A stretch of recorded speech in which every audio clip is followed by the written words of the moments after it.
সুপ্রভাত জানিয়ে দিনের শুরুটা শুরু করলাম। দিনটা ছিল রবিবার, আর বিশ্বাস করো রবিবার মানে একদম রুটিনের বাইরে। আমার মনে হয় প্রত্যেকেরই তাই। সকালবেলাটা অনেক দেরি হয়ে যায় ঘুম থেকে উঠতে। পুজো সেরে সোজা রান্নাঘরে চলে এলাম। একটু গল্প করতে করতেই কর্তামশাইয়ের সাথে কখন যে বেলা হয়ে গেল। আসলে ছেলে বেরিয়ে গিয়েছে, দুজনে 2 কাপ চা নিয়ে বসলাম। চা হাতে নিয়ে দেখছি 10টা বেজে গেছে গল্প করতে করতে। তারপরে সোজা রান্নাঘর, অল্প একটু চাউমিন, কারণ আমার ছেলে না থাকলে বিশেষভাবে একটা অন্য রকমের টিফিন করতে ভালো লাগে না।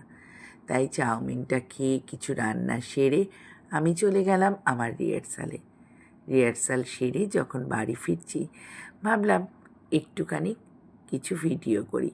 আসলে কিছু তো গল্প তোমাদের সাথে করতে হবে, তাই জন্য সোজা উঠে পড়লাম লিফটে। তোমরা অনেকেই আমাকে বলো, দিদিভাই তুমি যেখানে থাকো তোমার জায়গাটা খুব সুন্দর। অনেকে কোশ্চেন করেছো আমি কোথায় থাকি, আমি কি নিউ টাউনে থাকি? একদমই না, আমি নিউ টাউনে থাকি না।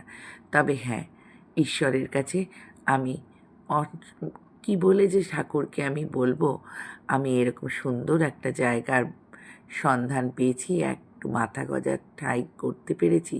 সেটা হয়তো আমার বাবা মা, আমার শ্বশুর শাশুড়ি সকলের আশীর্বাদ, সর্বাপেক্ষা আমার ঠাকুরের মায়ের কৃপা।